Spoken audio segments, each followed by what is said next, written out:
যেই সাতক্ষীরার মানুষ জঙ্গলের রয়্যাল বেঙ্গল টাইগারের সঙ্গে ফাইট করে বাঁচে, এদেরকে হারায় দিবে এমন বাপের বেটা বাংলাদেশে জন্মগ্রহণ করে না। অতএব পুরো বাংলাদেশে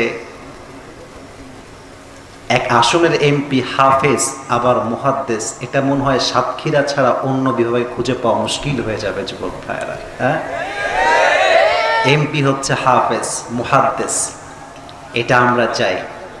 এমন এমপি যদি পার্লামেন্টে থাকে, আগামীতে বাংলাদেশে দুর্নীতিটা বন্ধ হয়ে যাবে ইনশাআল্লাহ। আল্লাহ আমাদের এমপি সাহেবকে যেন ইসলামের খাদেম হিসেবে কবুল করে নেয়, পড়ে না আমিন। বিশেষ অতিথি আছেন মোহাম্মদ আজিজুর রহমান সাহেব, আরও আছেন আব্দুল ওয়াহাব সিদ্দিকী সাহেব, জনাব মাস্টার মোহাম্মদ নূর ইসলাম সাহেব, এবং আজকের এই প্রোগ্রামে আমার পূর্বে কথা বলেছেন আমার প্রিয় কলিজার টুকরা ভাইজান হাফেজ মাওলানা আবু বকর সিদ্দিক ফিরোজি, যশোরের বাসা তার। ওনার মাধ্যমেই আজকের এই ডেটটা রাখা। আমার ভাইকে আমি অনেক আগের থেকেই চিনি, উনি যশোরের ডেট রেখেছিলেন, সেটা নির্বাচনের জন্য হয়তো ক্যান্সেল হয়েছিল, সেই ডেটটাকে ক্যান্সেল করে এই ডেটটা আজকে রাখা হয়েছে আমার প্রিয় ভাইয়ের মাধ্যমে।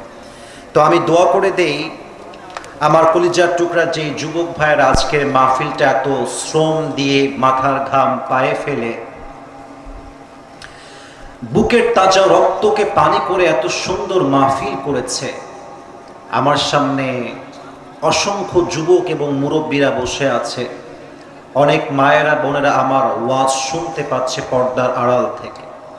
আমি আল্লাহর কাছে দোয়া করি, আয় আল্লাহ, এই প্রচন্ড গরমের ভেতরেও যাদেরকে তুমি এই তোমার কোরআনের বাগানে কবুল করে নিয়েছো, আমাদের সবাইকে আজকের মতো মৃত্যুর পরে জান্নাতুল ফেরদাউসেও মেহমান হিসেবে কবুল করে নিও, পড়েন সবাই আমিন।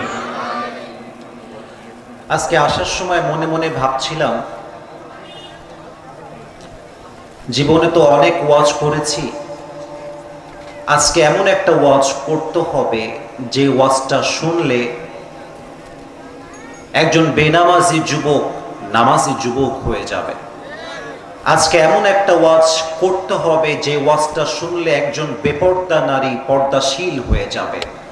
আজকে এমন একটা ওয়াজ আমাদের এই মাহফিলে করতে হবে যে ওয়াজের মাধ্যমে আগামীর পার্লামেন্টে আল্লাহর কোরআন দিয়ে আইন পাস হয়ে যাবে। আমি এই নিয়তটা করে এসেছি।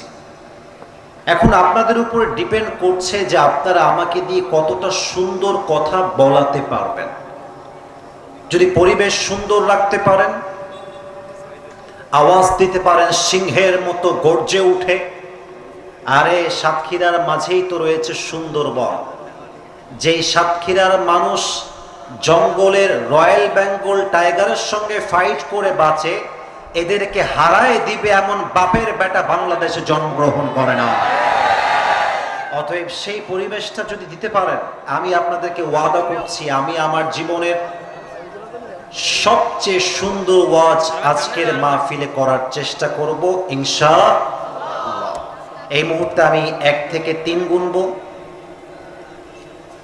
নিজের অন্তরটাকে অ্যাক্টিভ করে। এই যে সোনামণি, এখন সেলফি কেন রে বাবা? বললাম না হেদায়েতের ওয়াজ করবো, আজকে নিয়াত করে আসছি। সেলফি তুলে কাকে দেখাবা? বসো বসো। না না, মজা না, ডাজন্ট মেক এনি সেন্স। আমি বলতেছি হেদায়েতের ওয়াজ, আপনারা মজা করতেছেন বসে বসে, সেলফি তুলতেছেন। মিডিয়ায় যাবে না ভাই কথাগুলো, বোঝেন না কেন? আপনারাই তো কালকে ইউটিউবে সার্চ করবেন সাতক্ষীরায় আসিফ হুজুরের মাহফিল কই গেল। তো আজকে তো এমন ওয়াজ হওয়া লাগবে যে ওয়াজটা আজকেই শেষ হবে না, আগামী 20 বছর পুরো বাংলাদেশে একটা ঐতিহাসিক ওয়াজ হয়ে থাকবে, ঠিক কিনা? নিয়তটা ঠিক করো, সাউন্ড সিস্টেম চেঞ্জ করো না, অ্যাজ ইট ওয়াজ বিফোর, আগেরটাই রাখো, দ্যাট ওয়াজ পারফেক্ট, আগেরটা রাখো। 1 থেকে 3 গুনবো, মনটাকে অ্যাক্টিভ করেন, কলিজা দিয়ে ওয়াজ শুনবেন, কান দিয়ে নয়, মন দিয়ে শুনবেন। 1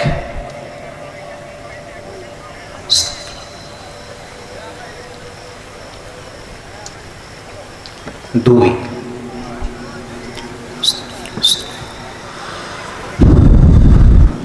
3।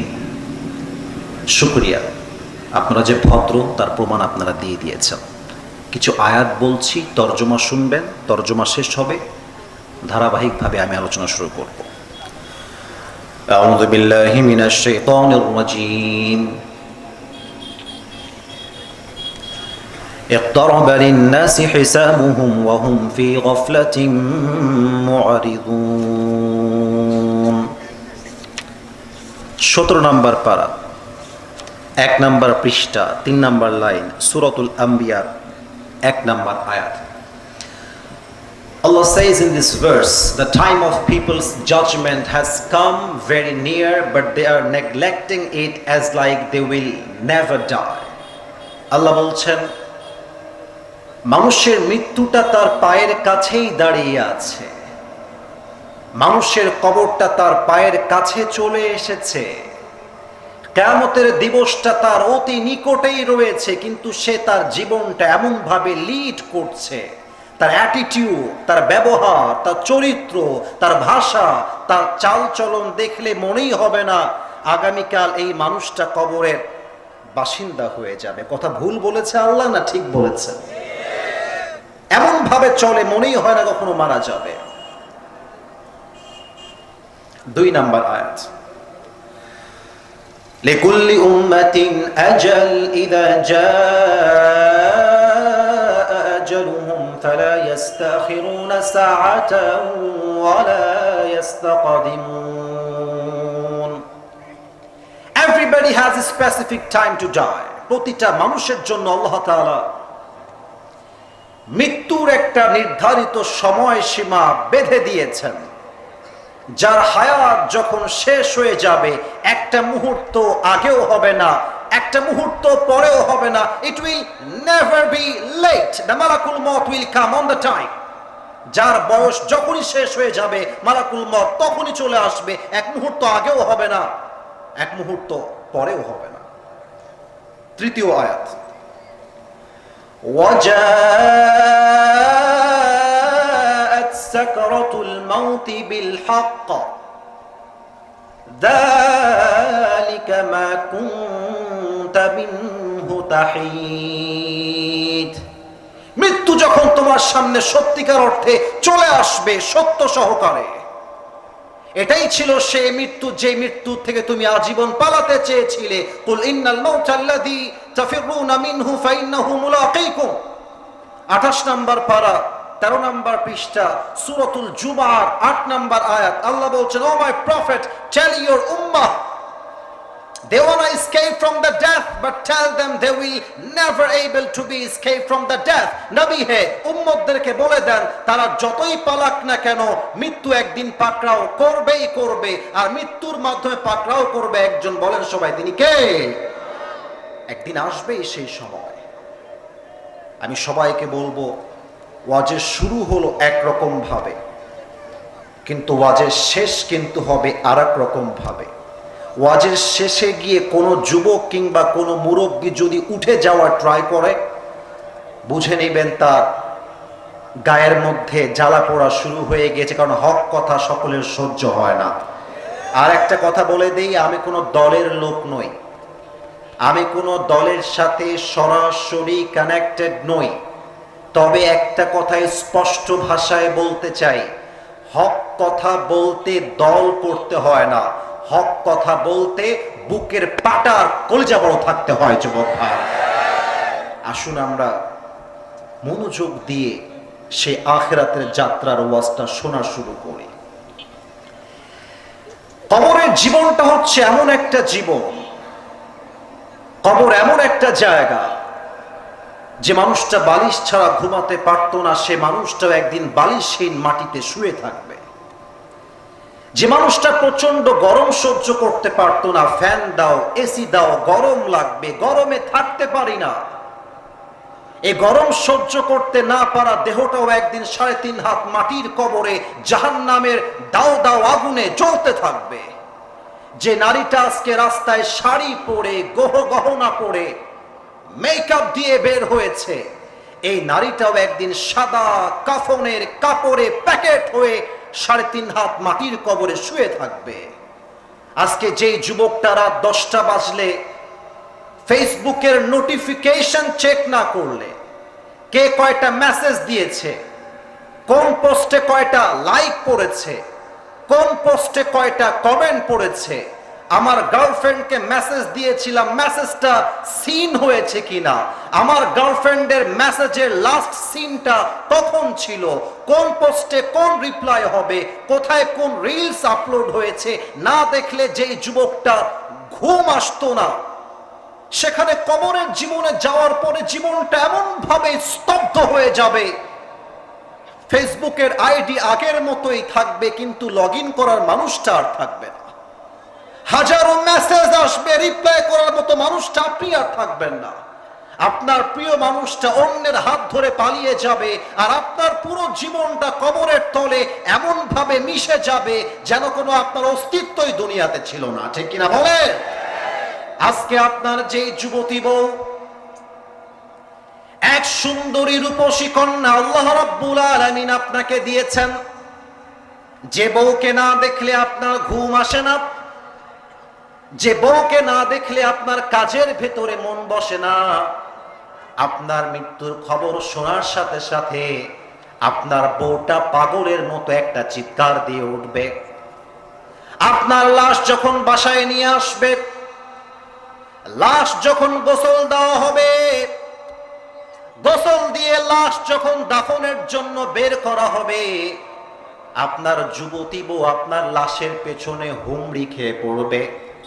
10 জন মানুষ মিলে, 20 জন মানুষ মিলে আপনার বউকে আটকাতে পারবে না, পাগল হয়ে যাবে, পাগল পারা হয়ে যাবে। আপনার লাশ যখন দাফন করে সবাই ফিরে আসবে, আপনার যুবতী বউ চিৎকার দিয়ে দিয়ে বলবে, এটাই আমার জীবনের শেষ বিয়ে ছিল, আমার এই স্বামী ছাড়া অন্য কোন পুরুষ আমাকে স্পর্শ করবে, এটা বেঁচে থাকতে আমি কখনো মানতে পারবো না। আস্তে আস্তে 1 সপ্তাহ যাবে, 2 সপ্তাহ যাবে, 3 সপ্তাহ যাবে, 4 মাস যাবে, 5 মাস যাবে। যেহেতু আপনার বউ একজন যুবতী, একজন নারী, কয়েকদিন পরে আপনার শ্বশুর শাশুড়ি সেই মেয়েকে আরেকজনের সঙ্গে বিয়ে দিয়ে দিবে। আপনার বউ না চাইলেও বিয়ে করে ফেলবে। সংসার করার 3 মাস 4 মাস পরে এসে বলবে, আম্মা জান, কি বলবো মনের কথা, আমার মনে হচ্ছে প্রথম স্বামীর চাইতে আমার দ্বিতীয় স্বামীটাই অনেক ভালো। এমন একটা সময় আসবে, দ্বিতীয় সংসারে আপনার বউয়ের একটা বাচ্চা হয়ে যাবে, আর একটা বাচ্চা হয়ে যাবে। এমন একটা সময় চলে আসবে, আপনার বউ অন্য পুরুষের বুকে মাথা রেখে ঘুমায় যাবে, আপনার কবরের সামনে সূরা ফাতিহা এসে পড়বে, ওই বউটার সেই সময়টাও সে আর খুঁজে পাবে না। বাস্তবতা। যে বউয়ের জন্য আজকে খাটছেন, 3.5 হাত মাটির কবরে দাফন হয়ে গেলে সেই বউ কেন আপন মায়েরও ভুলতে বেশি একটা সময় লাগে না। ঠিক কিনা বলেন? এই পুরো দুনিয়ার জীবনটা হচ্ছে একটা ভাড়া বাড়ির মতো। ভাড়া বাড়ি মানে বোঝেন?